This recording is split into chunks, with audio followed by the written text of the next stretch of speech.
샬롬. 오늘은 2024년 9월 24일 화요일 복 있는 사람 말씀 묵상입니다. 함께 죽고 함께 살게 하고자 함이라.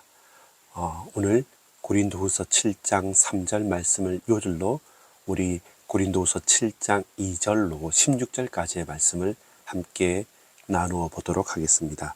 오늘 말씀은 조금 길기 때문에 약간씩 단락을 나누어서 발췌독을 하도록 하겠습니다. 첫 번째 단락입니다.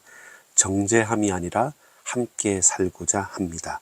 2절부터 4절까지의 말씀입니다. 3절입니다.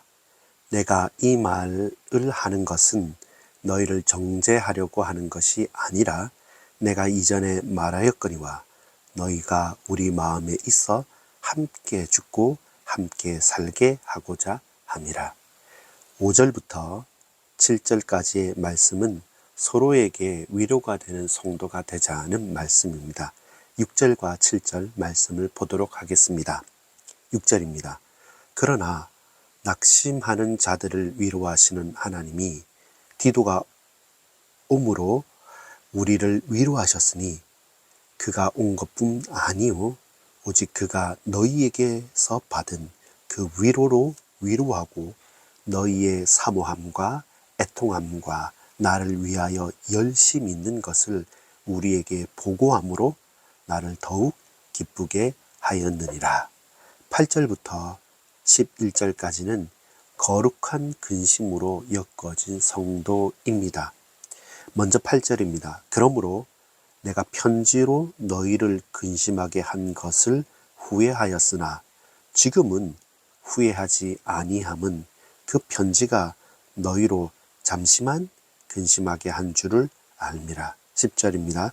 하나님의 뜻대로 하는 근심은 후회할 것이 없는 구원에 이르게 하는 회개를 이루는 것이요 세상 근심은 사망을 이루는 것이라. 마지막 12절부터 16절까지입니다. 신뢰의 끈으로 묶여지는 성도입니다. 12절입니다. 그런즉 내가 너희에게 쓴 것은 그 불의를 행하는 자를 위한 것도 아니요 그 불의를 당한 자를 위한 것도 아니요 오직 우리를 위한 너희의 간절함이 하나님 앞에서 너희에게 나타나게 하려 함이로라. 15절과 16절입니다. 그가 너희 모든 사람들이 두려움과 떨림으로 자기를 영접하여 순종한 것을 생각하고 너희를 향하여 그의 심정이 더욱 깊었으니 내가 범사에 너희를 신뢰하게 된 것을 기뻐하노라. 아멘. 여러분, 함께 죽고 함께 살고자 하는 마음이 사도 바울의 마음이었습니다. 너희는 나를 영접해 달라라고 말합니다. 마음으로 우리를 영접하라라고 2절에 말씀합니다. 그 당시 본문에서의 바울의 형편이 일한 것이 만만치 않았습니다. 드로아를 떠나서 이제 그리스 북부 지역인 마게도냐로 이르렀습니다. 마게도냐에 이르렀는데 육체가 편치 못했습니다. 고난이 많았다는 것이죠. 근데 단순한 고난으로 그치는 것이 아니라 사방에서 우겨싸는 환란이 다가왔습니다. 밖에서는 다투고 갈등이 심하고요. 또한 그 교회 안에서 믿는 성도가 안에서는 또한 두려움이 엄습했던 것입니다. 그런 환란을 당하는 중이었습니다. 자칫 낙심할 만한 때죠. 그러나 바울이 기쁨을 주체하지 못하고 참으로 기뻐할 수 있었던 이유는 무엇일까요? 바로 그토록 고대했던 디도를 바로 거기에서 만나게 된 것입니다. 디도를 만났다는 말은 고린도 교회에 보냈던 그 편지에 대한 결과를 얻었다는 것이죠. 디도를 통해서 소식을 들었습니다. 고린도 교회의 성도들의 소식으로 말미암아 큰 위로를 얻게 됩니다. 또한 디도는 고린도 교회 성도들을 통해서 위로를 얻었고 그 소식을 말하는 디도를 통해서 바울은 큰 위로를 경험하게 됩니다. 스바냐 3장 17절 말씀을 한번 참조해 보면 너의 하나님 여호와가 너희 가운데 계시니 그는 구원을 베푸시는 전능자시다. 그가 너로 인하여 기쁨을 이기지 못하며 어떻게 해요? 너를 잠잠히 사랑해 주신다는 것처럼 우리가 연약하나 나의 사모하고 중심을 두었던 사람들을 통해 위로를 얻고 큰 힘을 얻고 큰 은혜를 함께 공유하게 되는 것입니다. 여러분, 어떤 사건 때문에 불편한 마음이 있다 할지라도 그것 때문에 꿍에 있진 맙시다.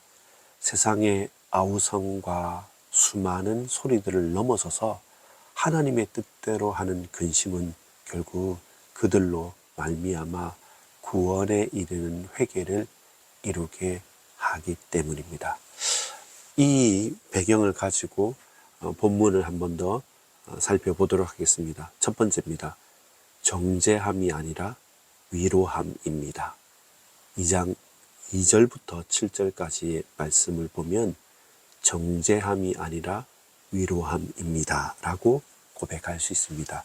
7절 말씀에 그가 온 것뿐 아니요 오직 그가 너희에게 받은 그 위로로 위로하고 너희의 사모함과 애통함과 나를 위하여 열심 있는 것을 우리에게 보고함으로 나를 더욱 기쁘게 하였느니라.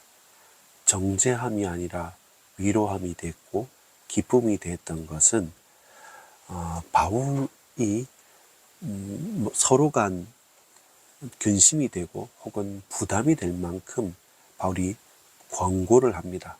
근데 그 권고라는 것이 그냥 지나치는 말로 간접적인 것이 아니라 꾸짖었던 것이죠. 그 가운데 그 고린도 교회의 성도들이 그 말을 진심으로 받고 돌이켰다는 소식을 얻게 되어서 그것이 큰 기쁨과 위로가 됐다는 것입니다. 공고한 마게도냐 현장에서 자신을 영접해달라고 말했고 또한 바울과 바울 팀들은 거짓됨이 없을 뿐 아니라 또한 정죄할 수 있으나 정죄하지 않겠다고 선포합니다. 도리어 함께 죽자 그리고 함께 살자라는 것이 바울의 목적이었죠. 그런 쉽지 않은 현장 속에서 디도가 가지고 온 소식은 큰 위로가 되었고 큰 기쁨이 되었습니다. 바울에게 꼭 필요한 시기였고 꼭 필요한 소식이었습니다.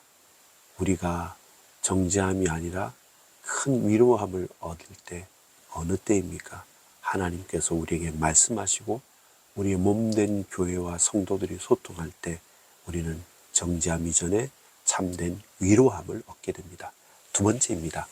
8절부터 16절까지 말씀 가운데 세상 근심을 넘어 하나님의 뜻대로 근심합시다. 세상의 근심은 사망이죠. 그러나 하나님의 근심은 구원입니다. 10절에 보면 이렇게 말씀합니다.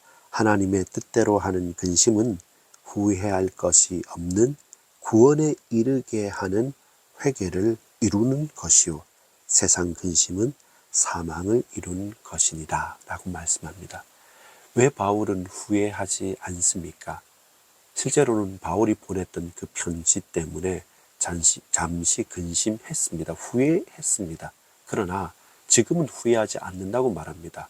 그 근심이 고린도 교회 성도들이 잠시는 부담과 근심으로 나아갔지만 도리어 그 근심이 그 성도들로 하여금 구원에 이르는 회개를 이루었기 때문에 그렇습니다. 세상 근심은 사망에 이를 것이나 하나님의 뜻대로 하는 근심은 결국 참된 구원과 참된 기쁨을 우리로 고백하게 합니다. 그래서 이 신뢰와 이 사랑과 이 은혜 속에서 든든히 세워지게 하는 것이죠. 세상의 근심이 아닌 하나님의 뜻대로 근심합시다. 그것이 우리의 접경, 지름길이고 우리의 능력이 됩니다. 기도하겠습니다. 정죄함이 아닌 믿음으로 동고동락할 수 있도록 하옵소서. 일방적인 부담이나 꾸짖음이 아닌 서로가 서로에게 위로가 되게 하옵소서.